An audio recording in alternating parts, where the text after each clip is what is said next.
नमस्कार. मी प्राध्यापक डॉक्टर दयानंद उजळंबे, संत जनाबाई शिक्षण संस्थेच्या कला, वाणिज्य आणि विज्ञान महाविद्यालय गंगाखेड या ठिकाणी भूगोल विषयाचा विभाग प्रमुख म्हणून कार्यरत आहे. आज आपण भारताच्या प्राकृतिक रचनेच्या संदर्भात माहिती आपल्याला पाहिजे आहे. भारत हा सोने की चिडिया या नावानं प्राचीन कालखंडामध्ये ओळखला जात होता.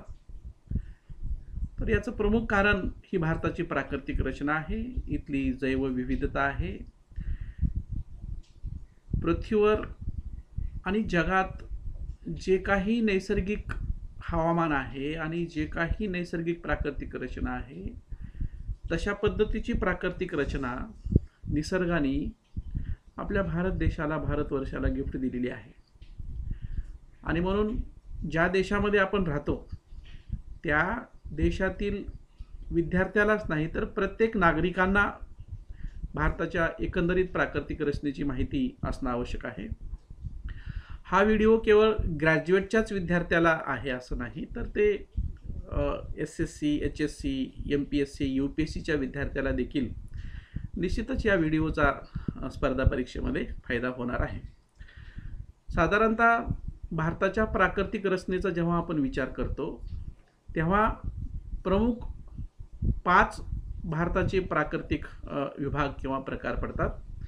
यामध्ये उत्तरेकडील पर्वतीय प्रदेश किंवा त्याला आपण हिमालयीन पर्वतीय प्रदेश असं म्हणतो, 2 उत्तरेकडील भारतीय मैदानी प्रदेश, 3 द्वीपकल्पीय पठार, 4 भारतीय किनारपट्टी प्रदेश आणि शेवटचा प्राकृतिक विभाग आहे भारतीय बेटे. आजच्या या व्हिडिओमध्ये भारताच्या प्राकृतिक विभागाचा फिजिकल स्ट्रक्चर ऑफ इंडियाचा जो पहिला प्रकार आहे तो उत्तरेकडील पर्वतीय प्रदेश किंवा हिमालयीन पर्वतीय भाग, ज्याला आपण इंग्लिशमध्ये द नॉर्दर्न हिमालयन रिजन असं म्हणतो, त्याच्या संदर्भात आपल्याला या ठिकाणी आजच्या या व्हिडिओच्या माध्यमातून माहिती मिळवायची आहे. राईट साईडला जो नकाशा दिलेला आहे तो भारताच्या प्राकृतिक रचनेचा व्हिडिओ या ठिकाणी दिलेला आहे. आणि ही भारताची प्राकृतिक रचना वेगवेगळ्या कलरनं देखील दाखवली जाते. जसं मी ब्राऊन कलर जो आहे, विटकरी कलर आहे, हा माउंटेन एरिया दाखवला जातो. ग्रीन कलर जो आहे तो ग्रीन कलर मैदानी प्रदेश दाखवला जातो. आणि येलो कलर आहे हा पठारयुक्त प्रदेश दाखवला जातो.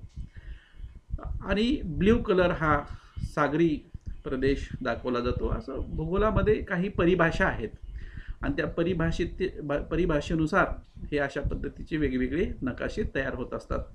आजच्या या तासिकेमध्ये भारताच्या प्राकृतिक रचनेपैकी पहिला जो विभाग आहे उत्तरेकडील हिमालयीन पर्वतीय प्रदेश, त्याच्या संदर्भात आपल्याला माहिती पाहिजे आहे.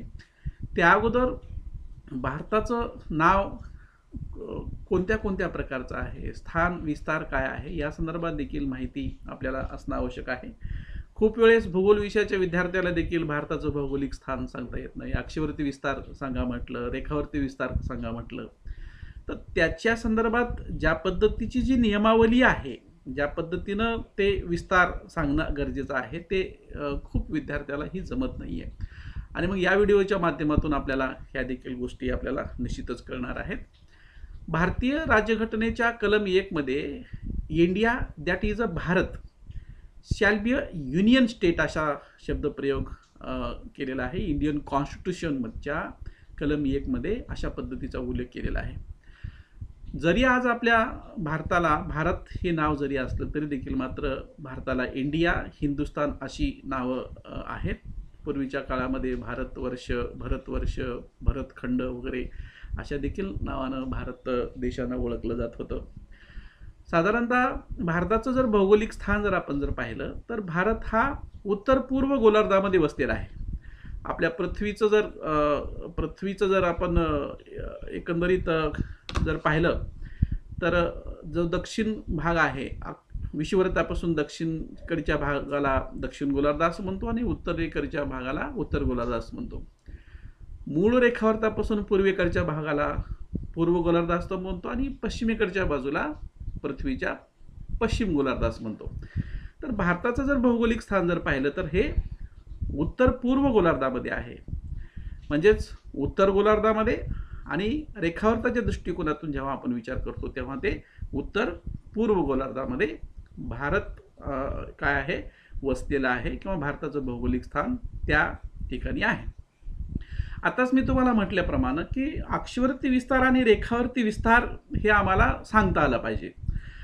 भूगोलाच्या परिभाषेमध्ये अक्षवर्ती विस्तार हा भारताचा 8°4'28" उत्तर ते 37°6'53" उत्तर असा आहे. तर रेखावर्ती विस्तार हा 68°7'33" पूर्व ते 97°24'47" पूर्व अशा पद्धतीने आहे. दोन अक्षवर्ताच्या दरम्यान आणि दोन रेखावर्ताच्या दरम्यान जो भौगोलिक प्रदेश वसलेला आहे किंवा पसरलेला आहे किंवा जे भौगोलिक स्थान आहे त्या भागाला भारत देशाचं भौगोलिक स्थान असं म्हटलं जातं. या भारताच्या सभोवताली जे वेगवेगळे देश आहेत ते एकेकाळी काही देश भारताचाच एक भूखंडाचा भाग होता, कालांतरानं ते वेगवेगळे झालेले आहेत. पण आज घडीला बांगलादेश, चीन, पाकिस्तान, नेपाळ, म्यानमार ज्याला आपण बर्मा असं म्हणतो, भूतान आणि अफगाणिस्तान हे भारताच्या शेजारील 7 देश आहेत. क्षेत्रफळाच्या दृष्टिकोनातून जेव्हा आपण विचार करतो तेव्हा भारताचं भौगोलिक क्षेत्रफळ हे अफाट आहे.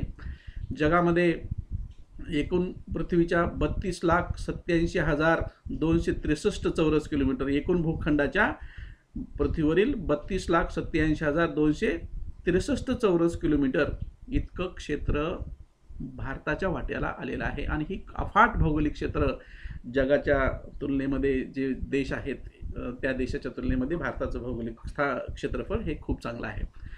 आणि भारताची पूर्व पश्चिम लांबी जेव्हा आपण पाहतो तेव्हा अरुणाचल प्रदेशमधील पूर्वेकडच्या अरुणाचल प्रदेशमधील किबितू ते गुजरातमधील घुअर मोटा या दरम्यान भारताची पूर्व पश्चिम लांबी 2,933 किलोमीटर इतकी आहे.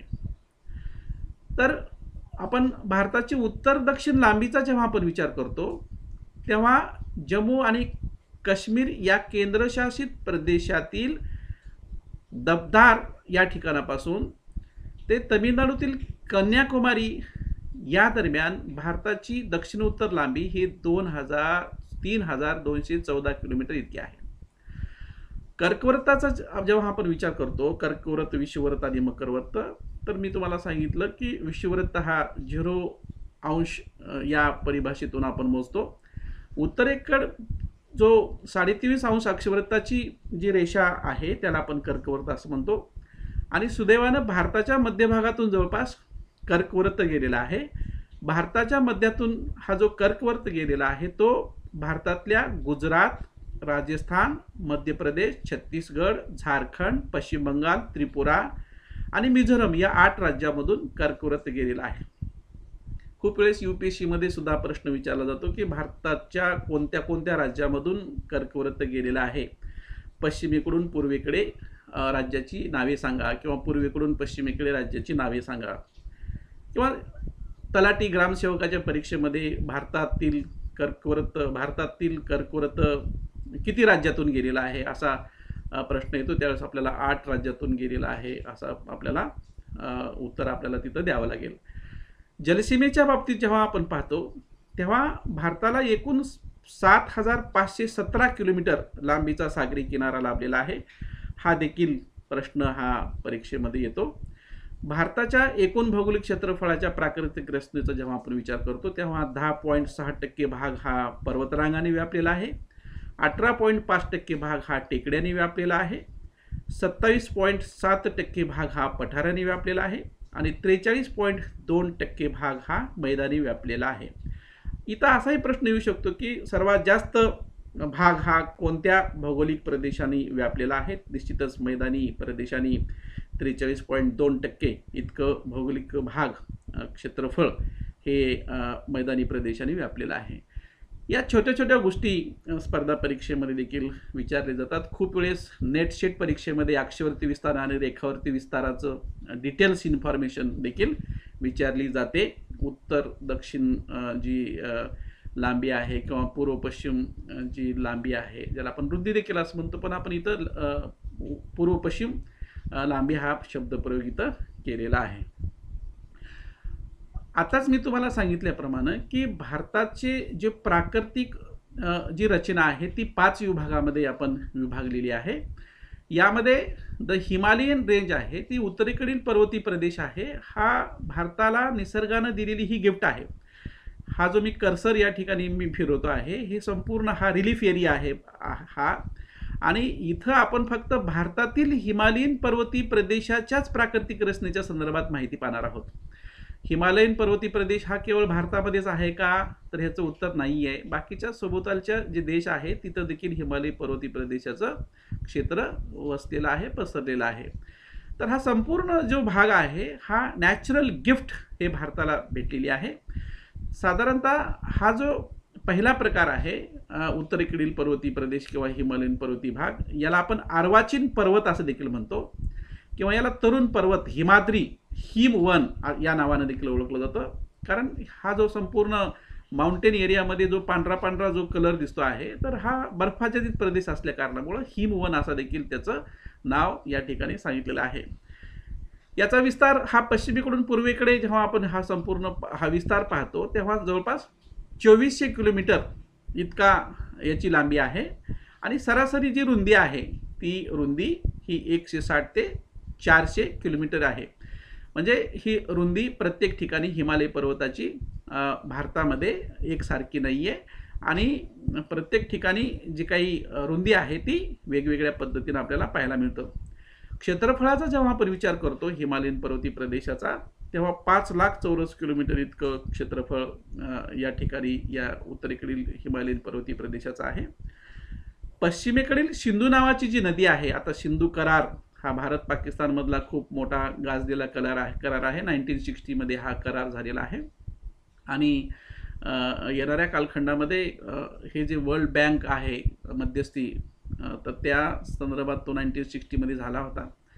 पण भविष्यामध्ये सामरिक दृष्टिकोनातून जेव्हा हा करार संपुष्टात येईल तेव्हा पाकिस्तानला सुद्धा खूप मोठ्या प्रमाणात याचे परिणाम भोगावे लागतील.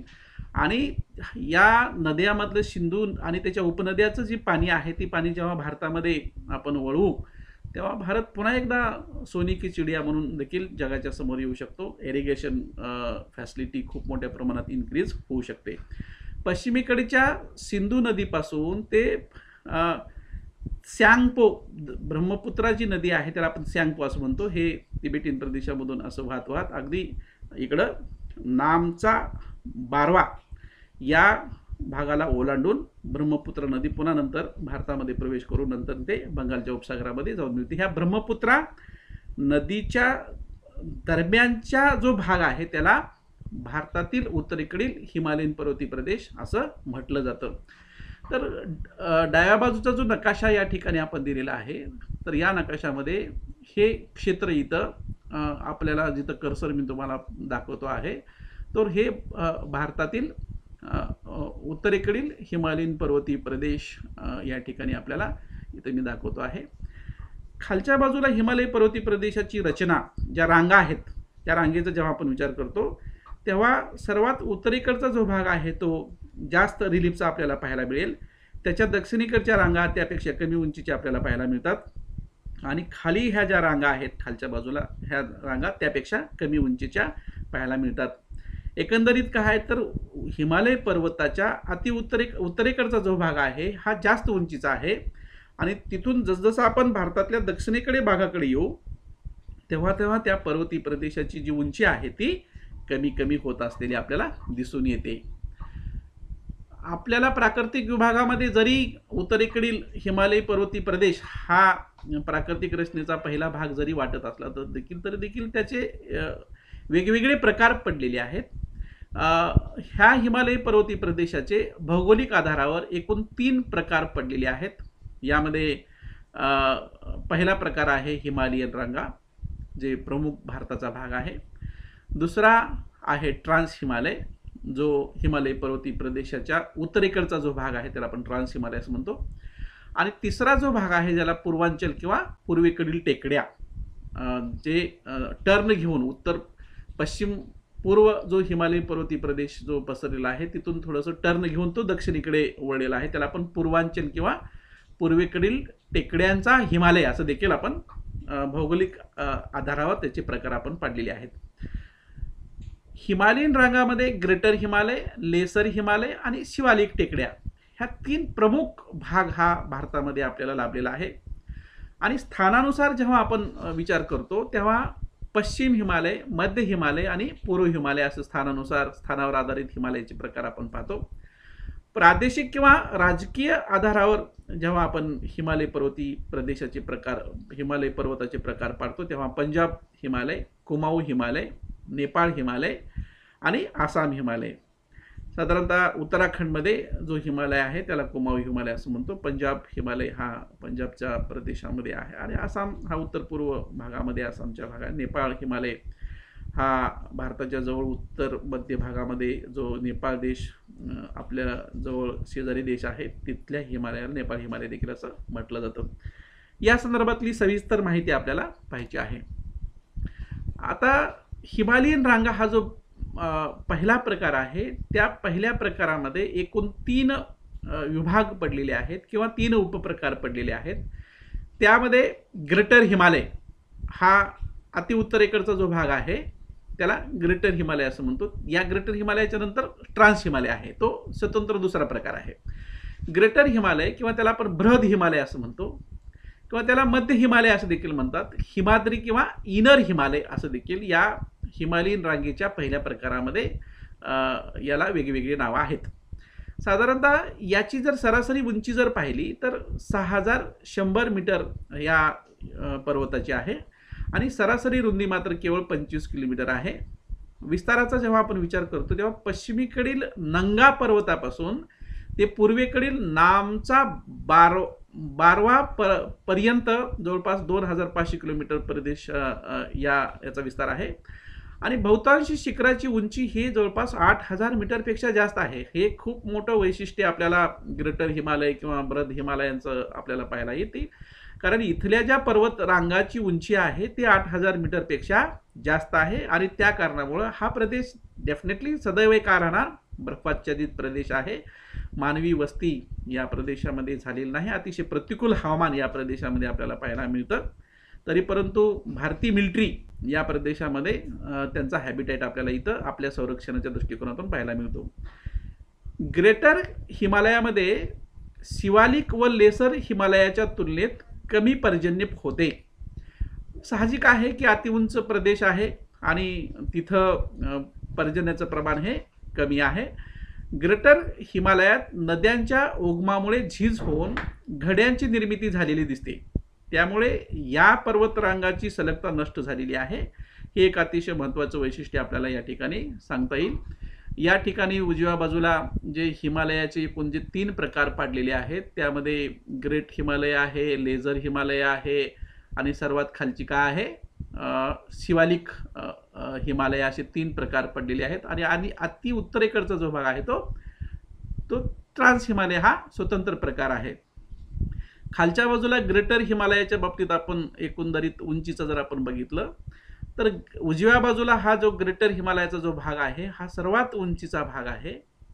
या भागामध्ये हा सर्वात उंचीचा भाग आहे, कारण इथं समुद्रसपाटीपासूनची उंची सर्वात जास्त आहे. 8000 मीटरपेक्षा जास्त उंचीचे पर्वत शृंखला या भागामध्ये आपल्याला पाहायला मिळतील. त्याच्या खालच्या बाजूला काय आहे लेझर हिमालय आणि त्याच्या खालच्याला शिवालिक हिमालय, अशा पद्धतीच्या एक नॅचरल फिजिकल फेनॉमेना आपल्याला या ठिकाणी पाहायला मिळतो आणि नेचरनं वन ऑफ द गिफ्ट म्हणून आपल्याला या ठिकाणी दिलेला आहे आणि हीच भारताची भौगोलिक विविधता आपल्याला पाहायला मिळेल. दुसरा जो प्रकार आहे हिमालयीन रांगेचा त्याला आपण लेसर हिमालय किंवा त्याला मध्य हिमालय किंवा हिमाचल या नावाने देखील ओळखलं जातं. याची उंची मात्र ग्रेटर हिमालयापेक्षा कमी आहे. ग्रेटर हिमालयाची उंची मी तुम्हाला सांगितली होती 8,000 मीटर व त्यापेक्षा जास्त उंची त्या हिमालयीन पर्वतीय प्रदेश पर्वतरांगेची आहे. परंतु लेझर हिमालयाची किंवा मध्य हिमालयाची उंची 4,000 मीटर ते 5,000 मीटर ही सरासरी उंची आहे आणि सरासरी रुंदी मात्र 60 किलोमीटर इतकी आहे. रुंदी जास्त या ठिकाणी आपल्याला पाहायला मिळते. उत्तरेकडील ग्रेटर हिमालय आणि दक्षिणेकडील शिवालिक टेकड्या म्हणजे हिमालय रांगेचा दक्षिणेकडचा सर्वात जो भाग आहे त्याला आपण शिवालिक टेकड्या असं म्हणतो. ग्रेटर हिमालय आणि शिवालिक टेकड्याच्या दरम्यानच्या भागाला लेसर हिमालय किंवा मध्य हिमालय असं म्हणतो. बहुतांश शिखरे 5,000 मीटर पेक्षा जास्त उंचीचे आणि इथे देखील नेहमी हे बर्फाच्छादित असतात. 4 ते 5,000 मीटर उंचीचे जरी समजा पर्वतरांगा या भागामध्ये असल्या पर्वत शिखरे असले तरी देखील मात्र इथं बर्फाच्छादित प्रदेश आपल्याला सतत पाहायला मिळतो. विशेष म्हणजे नैसर्गिक सौंदर्य व पर्यटन यांनी हा भूभाग समृद्ध झालेला आहे. जसं की हिमाचल प्रदेशामधील सिमला आहे, उत्तराखंडमधलं रानीखेत, चक्रताप, मसुरी, नैनिताल, अल्मोडा, दार्जिलिंग ही थंड हवेची ठिकाणे या भागामध्ये आहेत. दार्जिलिंग हे वेस्ट बंगालमधलं एक अतिशय महत्त्वाचं थंड हवेचं ठिकाण आपल्याला या ठिकाणी पाहायला मिळतं. पीर पंजाल ही लेसर हिमालयातील प्रमुख रांग आहे.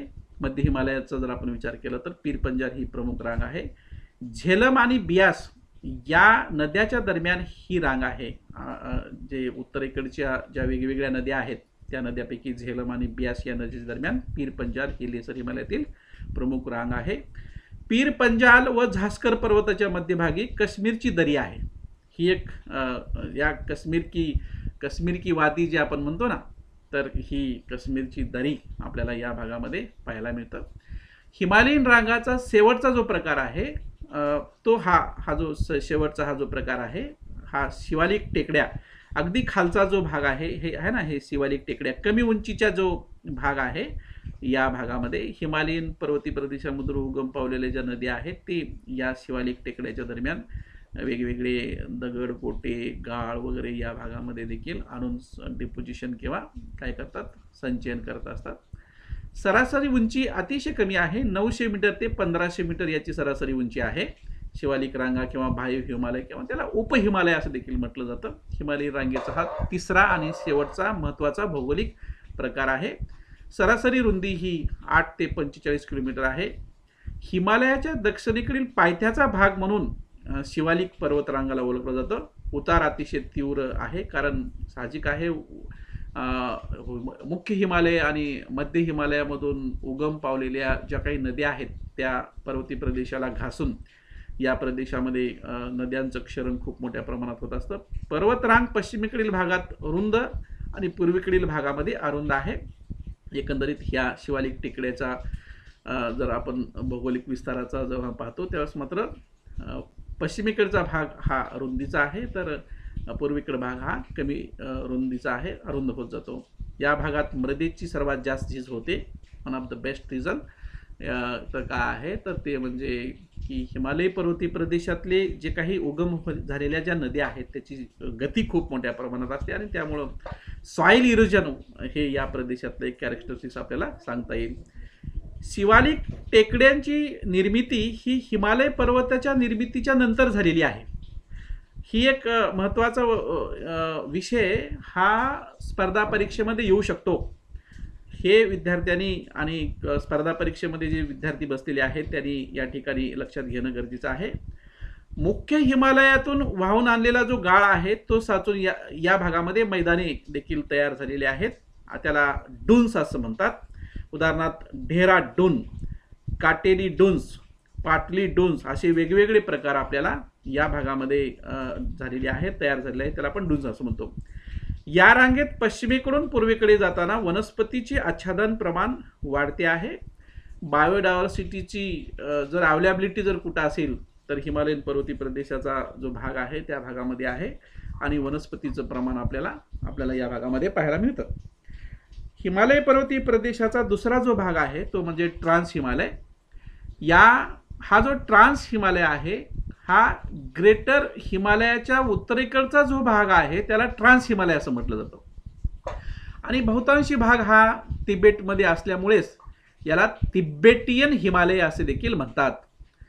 सरासरी जी उंची आहे ती सरासरी उंची ही 3000 मीटर आहे. म्हणजेच ग्रेटर हिमालय हा जो आहे, या ग्रेटर हिमालयाची उंची, सरासरी उंची ही 8,000 मी तुम्हाला सांगितलेली होती, परंतु ट्रान्स हिमालयाची उंची मात्र सरासरी 3,000 मीटर व त्यापेक्षा जास्त आहे. म्हणजे सरासरी उंची ही 3,000 मीटर पर्यंत आहे. म्हणजे ग्रेटर हिमालयापेक्षा याची उंची अतिशय कमी आहे. तो तिबेटियन प्रदेशाकडचा भाग आहे, पलीकडचा भाग आहे, अति उत्तरेकडचा भाग आहे हिमालयाच्या.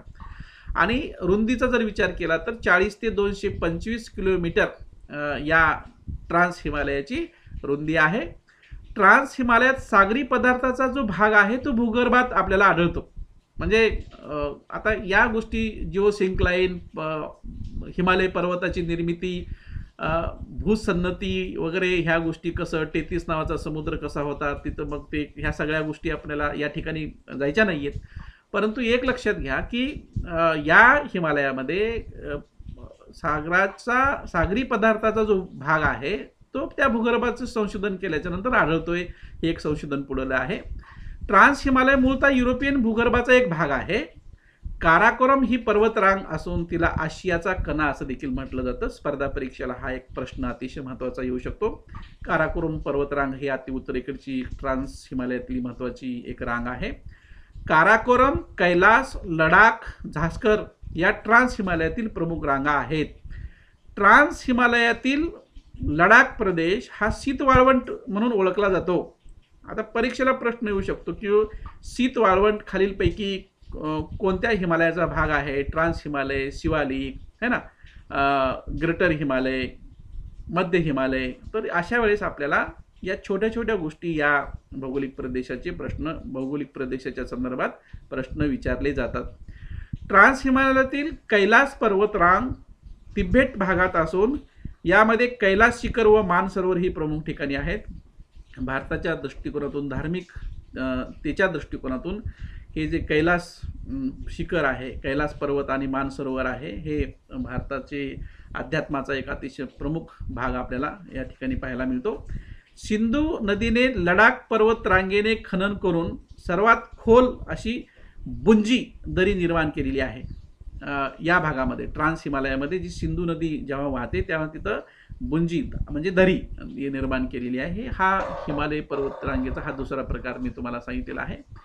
आणि हिमालय पर्वत रांगेचा तिसरा जो प्रकार आहे तो भारताच्या उत्तर पूर्व भागामध्ये जो पूर्वांचल जो भाग आहे त्याला हिमालय पर्वत रांगेचा तिसरा प्रकार आपण त्याला संबोधतो.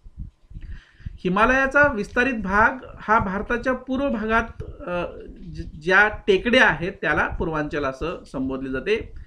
दिहांग खोरे ओलांडल्यानंतर हिमालय पर्वत दक्षिणेकडे वळतो व कमी उंचीच्या टेकड्याची मालिका जी निर्माण झालेली आहे त्याला पूर्वांचल टेकड्या असं म्हटलं जातं. पूर्वांचलचा विस्तार उत्तरेस अरुणाचल प्रदेश ते दक्षिणेकडे मिझोरम राज्यापर्यंत याचा विस्तार आहे. हिमालयाचे विस्तारित रूप उत्तर दक्षिण दिशेला म्यानमार सीमा, नागालँड, त्रिपुरा, मणिपूर, मिझोरममधून जाते. एकत्रितरित्या याला आपण पूर्वांचल असं संबोधलं जातं. पूर्वांचलमधील टेकड्यांची उंची उत्तरेकडून दक्षिणेकडे कमी कमी होत जाते. हे एक महत्त्वाचं वैशिष्ट्य इथं आहे. अधिक पर्जन्यामुळे या भागात क्षरण कार्य अधिक झालेले आपल्याला पाहायला मिळते. विशेष म्हणजे प्रसिद्ध मावशीन राम हे देखील ह्या पूर्वांचल प्रदेशामध्ये काय आहे, एक महत्त्वाचं, जगातील सर्वात जास्त पाऊस याच मावशीन राम या भागामध्ये पडतो आहे. पूर्वी ती चेरापुंजी या ठिकाणी पडत होता. हा जो इथं खाली नकाशात मी छोटा दाखवलेला आहे हा पूर्वांचल भाग उत्तरेकडून दक्षिणेकडे ह्या छोट्या छोट्या टेकड्या पसरलेल्या आहेत. गारो, खाशी, जयंती ह्या असे वेगवेगळ्या टेकड्या इथं छोटे छोटे नाव आहेत. जेव्हा त्याचा मुख्य पुन्हा त्याची माहिती दुसऱ्या एका चॅप्टरमध्ये आपण पाहूयात. हिमालयाचे स्थानानुसार जेव्हा आपण वर्गीकरण करतो तेव्हा साधारणतः पंजाब हिमालय, कुमाऊ हिमालय, नेपाळ हिमालय आणि आसाम हिमालय अशा 4 प्रमुख प्रकारामध्ये हिमालयाचे स्थानानुसार वर्गीकरण करतो.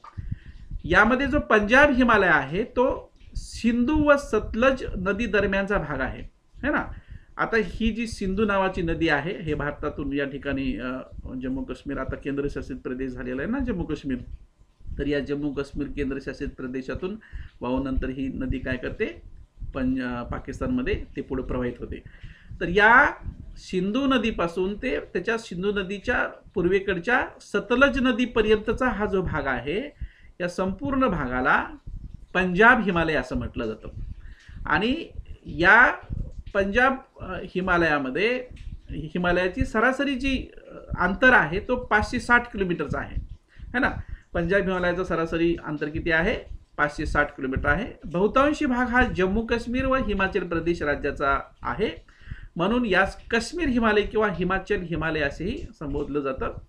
काराकोरम, लडाख, झास्कर, पीर पंजाल, धौलधर या प्रमुख रांगा, अतिशय प्रमुख पर्वतरांगा याच पंजाब हिमालयामध्ये आपल्याला पाहायला मिळतात. आता खूप वेळेस लडाख पर्वतरांग कोणत्या हिमालयामध्ये आढळते? पंजाब हिमालय आहे, कुमाऊ आहे, नेपाळ आहे, किंवा आसाम हिमालय, ह्या कोणत्या पर्वतरांगेमध्ये त्याचं स्थान आहे, अशा पद्धतीनं प्रश्न विचारला जातो. त्यावेळेस आपल्याला प्रश्न पंजाब हिमालय हे उत्तर करेक्ट आपल्याला सांगावं लागेल. हिमाचल हिमालयामध्ये ग्रेटर, लेसर आणि शिवालिक या रांगा आपल्याला पसरलेल्या आपल्याला दिसतात. प्रादेशिक किंवा राजकीय आधारावर हिमालयीन पर्वती रांगेचा जो दुसरा प्रकार आहे तो म्हणजे कुमाऊ हिमालय. सतलज नावाची नदी आहे, त्या सतलज नदीपासून ते त्याच्या पूर्वेकडील काली नदी जी आहे त्या दरम्यानचा जो भाग आहे त्याला कुमाऊ हिमालय असं म्हटलं जातं. हे बघा, ही जी सतलज नावाची नदी आहे, ह्या सतलज नदीपासून ते काली नदीपर्यंतचा हा हिमालय पर्वती प्रदेशाचा जो भाग आहे याला कुमाऊ हिमालय असं म्हटलं जातं. या कुमाऊ हिमालयाची जी एकूण लांबी आहे ती 320 किलोमीटर आहे, म्हणजे पंजाब हिमालयापेक्षा कुमाऊ हिमालयाची लांबी हे कमी आहे. बहुतांशी भाग हा उत्तराखंडमध्ये आहे. उत्तराखंडमधील हिमालय रांगेतील पश्चिम बाजूस गढवाल हिमालय तर पूर्व बाजूस कुमाऊ हिमालय रांगा पसरलेल्या आहेत. विशेषतः गंगा आणि यमुना या नद्याचं उगमस्थान या प्रदेशामध्ये आहे, म्हणजे पवित्र भूमी म्हणून उत्तराखंडला ओळखलं जातं. प्रसिद्ध नैनिताल, भीमताल हे महत्त्वाचे तलाव या भागामध्ये आपल्याला कुमाऊ हिमालयामध्ये आढळतात. नंदादेवी, कामेत, त्रिशूल, बद्रीनाथ, केदारनाथ, द्रोणगिरी, गंगोत्री ही महत्त्वाची शिखरे हे कुमाऊ हिमालयामध्ये आपल्याला पाहायला मिळतात. तिसरा जो प्रकार आहे राजकीय किंवा प्रादेशिक आधारावर हिमालय पर्वती प्रदेशाचा तो म्हणजे नेपाळ हिमालय आहे. काली नदीपासून ते तिस्ता नदी दरम्यानचा हा भौगोलिक प्रदेश आहे. काली नदीपासून ते तिस्ता नदीपर्यंतचा हा जो भौगोलिक, हे बघा, हे इथं कर्सर मी तुम्हाला लागतो, ही काली नावाची नदी आहे आणि इकडे हे तिस्ता नावाची नदी आहे. या दोन नद्यांच्या दरम्यानचा जो भौगोलिक प्रदेश आहे हिमालयाचा त्याला नेपाळ हिमालय असं म्हटलं जातं. आणि हा नेपाळ हिमालयाचा जर अंतर विचार जर केला तर ते 800 किलोमीटर इतका आहे. हिमालय पर्वती प्रदेशाचा सर्वात मोठा व लांब प्रादेशिक विभाग आहे. सर्वात उंच शिखरे आढळणारे हे क्षेत्र आहे. कमी खिंडी आढळणारे क्षेत्र आहे. म्हणजे सलग पर्वतरांगा आपल्याला या भागामध्ये पाहायला मिळतात. विशेष म्हणजे हिमालयाच्या तिन्ही रांगा या हिमालयामध्ये आढळतात. म्हणजेच कोणत्या तिन्ही रांगा म्हणजे आता मी तुम्हाला सांगितल्याप्रमाणे की ह्या हिमालयीन रांगा ट्रान्स हिमालय आणि ट्रान्स हिमालयच्या हिमालयीन रांगा म्हणजे ग्रेटर हिमालय, लेसर हिमालय आणि शिवालिक टेकड्या ह्या जे तीन रांगा आहेत, या तीन रांगा या हिमालय पर्वती प्रदेशामध्ये आपल्याला पाहायला मिळतात. आणि ते एक महत्त्वाचा विभाग आपल्याला या ठिकाणी नेपाळ हिमालयाचा सांगता येईल. जगातील सर्वात उंच शिखर माउंट एव्हरेस्ट आहे ना, ती Mount Everest I think 8848 meter इतकी माउंट एव्हरेस्टची उंची आहे.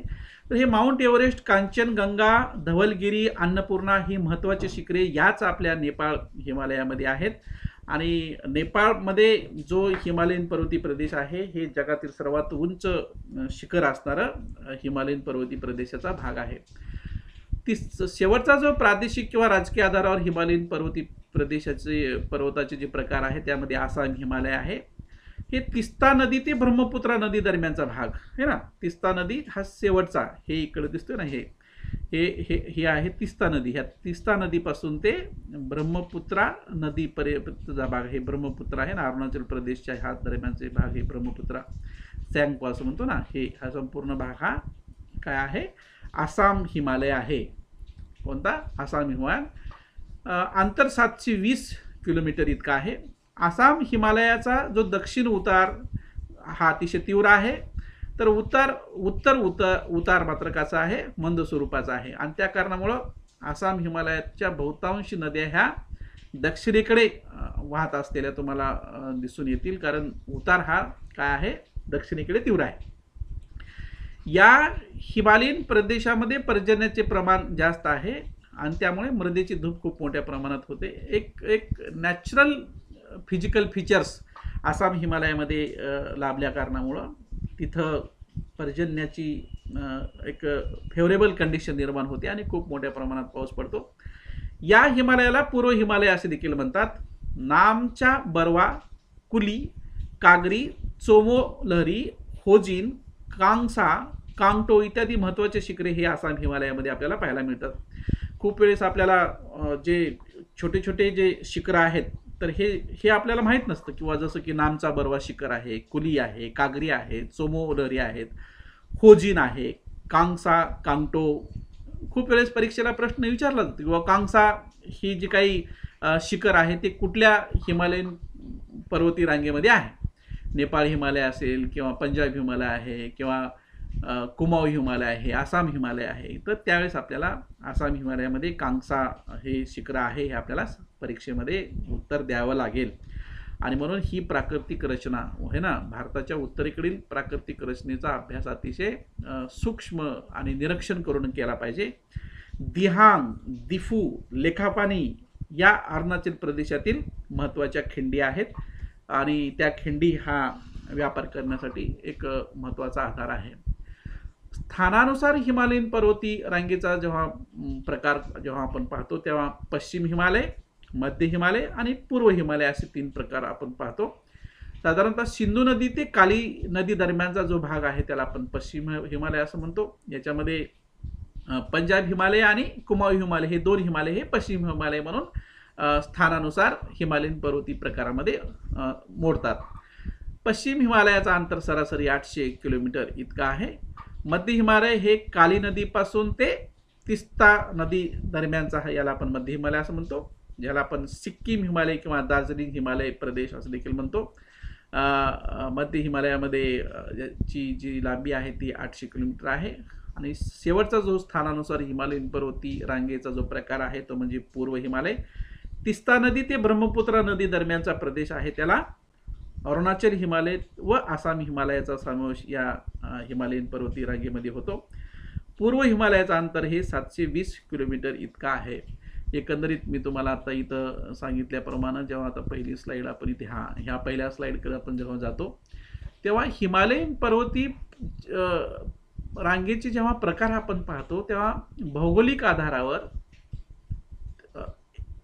हिमालयीन पर्वत रांगेचे प्रकार, स्थानानुसार हिमालयीन पर्वत रांगेचे प्रकार आणि प्रादेशिक किंवा राजकीय आधारावर हिमालयीन पर्वती रांगेचे प्रकार असे आपण पाडतो. परीक्षेला प्रश्न हे कदाचित कधी कधी येतो की भौगोलिक आधारावर हिमालयीन पर्वती प्रदेशाचे प्रकार विशद करा, स्थानानुसार हिमालयीन पर्वती प्रदेशाचे प्रकार विशद करा. आणि केव्हा केव्हा छोट्या छोट्या परीक्षेला, स्पर्धा परीक्षेमध्ये प्रादेशिक किंवा राजकीय आधारावर देखील हिमालयीन पर्वती प्रदेशाच्या प्रकाराबद्दल सविस्तर माहिती द्या असा प्रश्न येऊ शकतो. तर हे सगळे जे प्रकार आहेत ह्या प्रकाराबद्दलची माहिती मी तुम्हाला या पिरियडमध्ये किंवा या व्हिडिओमध्ये मी तुम्हाला देण्याचा प्रयत्न केलेला आहे. आता शेवटचा जो भाग पाहायचा आहे म्हणजे इम्पॉर्टन्स ऑफ हिमालयाज. हिमालयाचं जे महत्त्व आहे हे आपल्याला काय आहे हे माहीत असणं गरजेचं आहे आणि याच्यासाठीच आम्हाला अभ्यास करायचा आहे, याच्यासाठीच आम्हाला स्टडी करायचं आहे. सगळ्यात पहिलं जे महत्त्व आहे ते म्हणजे भौगोलिक महत्त्व आहे की आताच मी तुम्हाला ह्या व्हिडिओच्या माध्यमातून सांगितलं की हिमालयाच्या ज्या वेगवेगळ्या रांगा आहेत त्या वेगवेगळ्या रांगामधून नद्यांच्या उगमाचा स्रोत हे हिमालयीन पर्वतरांगा आहेत. विचार करा की या नद्यांच्या उगमाचा जो भाग आहे तिथं जर बर्फाच्छादित प्रदेश नसता तर कदाचित या नद्याला 12 महिने पाणी व्हायला असतं का? फॉर एक्झाम्पल गंगा असेल, यमुना असेल किंवा सिंधू असेल, ब्रह्मपुत्रा असेल, सतलज असेल, हे मोठ्या मोठ्या नद्यांचा मी तुम्हाला उल्लेख या ठिकाणी केलेला आहे. आणि म्हणून नद्यांचा उगम स्रोत म्हणून या हिमालयाकडे आपण पाहतो. आणि ह्या नद्या जेव्हा मैदानी प्रदेशामध्ये जेव्हा प्रवाहित होतात तेव्हा त्या वाहून आणलेला जो गाळ आहे तो त्या प्रदेशामध्ये काय करतात, मैदानाची निर्मिती करत असतात. ब्लॅक सॉइल है ना, डिपोजिशन ऑफ ब्लॅक सॉइल असं म्हणतो. तर ते एक महत्त्वाचे कॅरेक्टरिस्टिक्स हे आपल्याला हिमालयाच्या संदर्भात सांगता येईल. आणि त्यामुळं कृषीचा विकास, आज भारत हा कृषीप्रधान देश जे असं पण म्हणतो, तर उत्तरेकडचे हे जे मैदानी प्रदेश विस्तारलेला आहे तिथं कृषीचा विकास होण्याचं प्रमुख कारण आहे हिमालय पर्वतीय प्रदेशामध्ये झालेल्या नद्यांचा उगम. हे एक महत्त्वाचं भौगोलिक कॅरेक्टरिस्टिक्स वैशिष्ट्य आपल्याला सांगता येईल.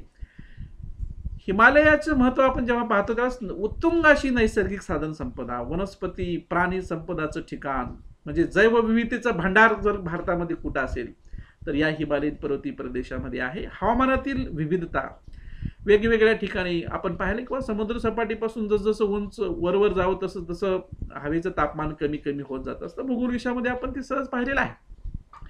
आणि अनेक प्रकारच्या पर्वतरांगा, अनेक प्रकारचे डोन्स, जसं आता डेहराडून्स वगैरे आपण म्हटलेलं आहे की त्या ठिकाणी असलेली जे हवामान आहे ते कदाचित ग्रेटर हिमालयामध्ये नाही, ट्रान्स हिमालयामध्ये नाही. शिवालिक हिमालयामध्ये असलेली भौगोलिक विविधता वेगळी. कुमाऊ हिमालय हे आसाम हिमालयाच्या पेक्षा वेगळं हवामान आहे. आणि त्याच कारणामुळं आसाम हिमालयामध्ये तशा पद्धतीचं हवामान तयार झाल्यामुळं हे जे म्हणतो ना आपण मावशीनराम, चेरापुंजी या ठिकाणी पाऊस जगात सर्वात जास्त पडतो. तर याचं कारण त्या ठिकाणची असलेली प्राकृतिक विविधता आहे. आणि all credit goes to Himalayan range है ना, हिमालय पर्वतीय रांगाचं हे क्रेडिट आहे. आणि हेच गिफ्ट भारताला भेटल्या कारणामुळेच भारताला सोने की चिडिया म्हटलं जात होतं. भूराजनीतिक महत्त्व जेव्हा आपण पाहतो तेव्हा उत्तरेकडचा हा सर्वात आपला भारताच्या जवळ असलेला प्रमुख जो देश आहे चीन, या चीनपासून संरक्षण हे हिमालय पर्वतीय प्रदेशामुळं होतं. 1962च्या युद्धामध्ये आपण पाहिलेलं सुद्धा आहे की त्यांना कशा पद्धतीनं अडचणीला सामना करावा लागला होता चीनला भारतामध्ये येण्यासाठी. आणि म्हणून नॅचरल गिफ्ट संरक्षणाच्या दृष्टिकोनातून आपल्याला हिमालयीन पर्वतीय प्रदेशाचा आपल्याला सांगता येईल. हवामानशास्त्रीय महत्त्व हे उत्तरेकडील जी थंड, जे तिबेटियन जी थंड हवा आहे ती जेव्हा भारताकडे जेव्हा प्रवाहित होते ही हवा, तेव्हा ती हवा अडवण्याचं काम, थंड हवेचा प्रवाह अडवण्याचं काम हे हिमालयीन पर्वतीय प्रदेश करत असतो उत्तरेकडच्या बाजूनं. आणि दक्षिणेकडच्या बाजूनं हा जो नैऋत्य मोसमी वारे जे आहेत ते वारे अडवल्या कारणामुळे हिमालयीन पर्वतीय प्रदेशामध्ये वेगवेगळ्या ठिकाणी खूप चांगल्या पद्धतीनं पाऊस, तिथं प्रतिरोध प्रकारचा पाऊस दिला जातो. आणि हे देखील हवामानशास्त्रीय महत्त्व आपल्याला हिमालयीन पर्वतरांगेचं आपल्याला सांगता येईल. पर्यटनाच्या बाबतीत देखील, पर्यटनाच्या बाबतीत तर आपण सर्वजण जाणतोच आहोत. आपण हिमालयाचं जसं जम्मू काश्मीर आहे, पंजाब आहे है ना, उत्तराखंड आहे, सिक्कीम आहे, किंवा पश्चिम बंगालचा उत्तर भाग आहे, उत्तर पूर्व जे भाग आहेत, या सर्व भागामध्ये पर्यटनाचे केंद्र तयार झालेत. विशेषतः धार्मिक पर्यटन केंद्र सुद्धा या भागामध्ये आहेत.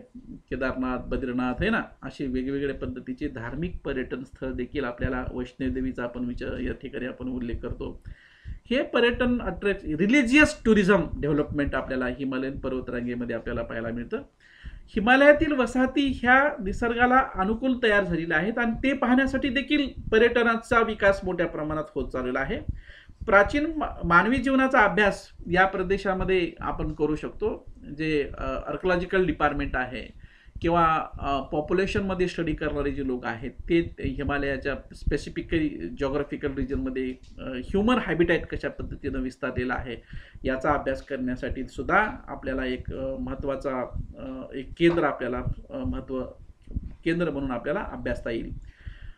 हळूहळू त्या प्रदेशामध्ये खाणकाम आणि उद्योगधंद्याची देखील विकास मोठ्या प्रमाणात होत चाललेला आहे.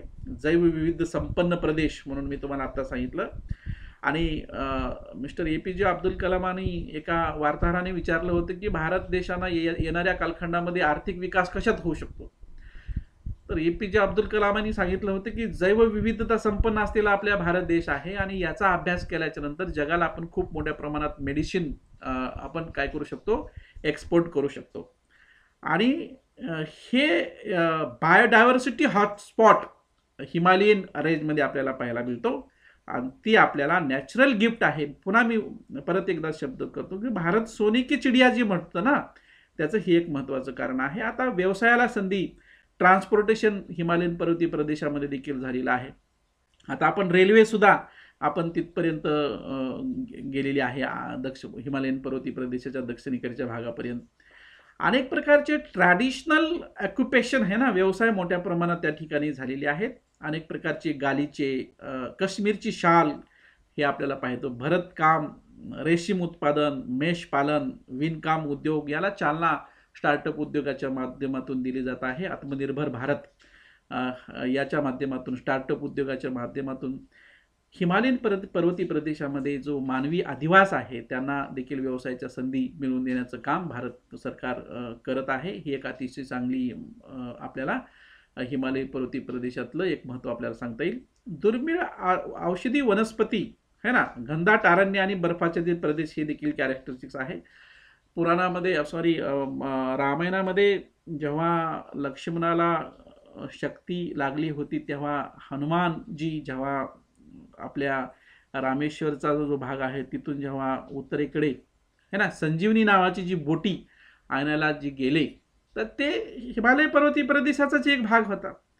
म्हणजे असंख्य अशा वनस्पतीची अवेलेबिलिटी जी आहे ना, किंवा निर्मिती आणि तिथं अस्तित्व आणि जे मानवी जीवनाला त्याचा फायदा, ह्या सगळ्या गोष्टी आपल्याला हिमालयन पर्वतीय प्रदेशामध्ये पाहायला मिळतात. अनेक ऋषीमुनी तपश्चर्या या हिमालयन पर्वतीय प्रदेशामध्ये करतात. खूप वेळेस असं देखील ऐकलं जातं की इथं 500-1000 वर्षापर्यंतचे लोक देखील आहेत. त्या ठिकाणचं हवामान आणि त्या ठिकाणची प्राकृतिक रचना हे माणसाच्या जीवन जगण्याचं वय ठरवत असतं. आणि त्यामुळं उत्तरेकडील हिमालयन पर्वतीय प्रदेशाचं महत्त्व जेव्हा आपण अभ्यास करतो त्यावेळेस केवळ एका दृष्टिकोनातूनच आपल्याला हिमालयन पर्वतीय प्रदेशाचं महत्त्व आपल्याला सांगता येणार नाही. हिमालय पर्वतीय प्रदेश हा भारताच्या लोकांच्या जीवन जगण्याचा आधार आहे, संरक्षणाचा आधार आहे, भूराजनीती दृष्टिकोनातून त्याचा आधार आहे, थंड हवेचं संरक्षण करण्याचा आधार आहे, जैवविविधतेचं भंडार म्हणजे हिमालय पर्वत आहे, नद्यांच्या उगमाचं स्रोत हिमालय पर्वतीय प्रदेश आहे. इव्हन मैदानी प्रदेशामध्ये ज्या काही वेगवेगळ्या ज्या मृदेचे प्रकार जेव्हा पाहतो तर मृदेची जी निर्मिती आहे त्या निर्मितीचे स्रोत हे खऱ्या अर्थानं हिमालय पर्वतीय प्रदेश आहे. आणि म्हणून हिमालय पर्वतीय प्रदेशाचा अभ्यास करणं हे भारतातल्या प्रत्येक विद्यार्थी नागरिकांचं ती कर्तव्य आहे. या व्हिडिओमध्ये आपल्याला भारतातील उत्तरेकडील जो हिमालय पर्वतीय प्रदेश आहे हा जो 5 भारताच्या प्राकृतिक रचनेचा प्रकार आहे त्यापैकी पहिला जो प्रकार आहे तो उत्तरेकडील हिमालय पर्वतीय प्रदेशाच्या प्रकाराबद्दल या व्हिडिओमध्ये माहिती आपण देण्याचा प्रयत्न केलेला आहे. निश्चितच हा व्हिडिओ आपल्याला आवडेल. व्हिडिओ जर आवडला असेल तर निश्चितच सबस्क्राईब करा आणि निश्चितच लाईक या व्हिडिओला करा, जेणेकरून लाईकच करून चालणार नाही तर हा व्हिडिओ इतर जे विद्यार्थी आहेत, इतर जे भारतीय नागरिक आहेत त्यांना देखील हा व्हिडिओ शेयर करा. हिंदी में मैंने बात नहीं की है, अंग्रेजी के वर्ड्स ज़्यादा यहाँ पर मैंने दिए नहीं है, अंग्रेजी में मैंने ज़्यादा यहाँ पर पढ़ाई नहीं की है, टीचिंग नहीं की है. इसका कारण यह है कि मराठी भाषिक जो लोग है ना, मराठीचे जे विद्यार्थी आहेत त्यांना हा उत्तरेकडील भारतीय पर्वतरांगेचा जो भाग आहे तो देखील कळाला पाहिजे. निश्चितच हा व्हिडिओ आवडेल याची मला खात्री आहे. नमस्कार.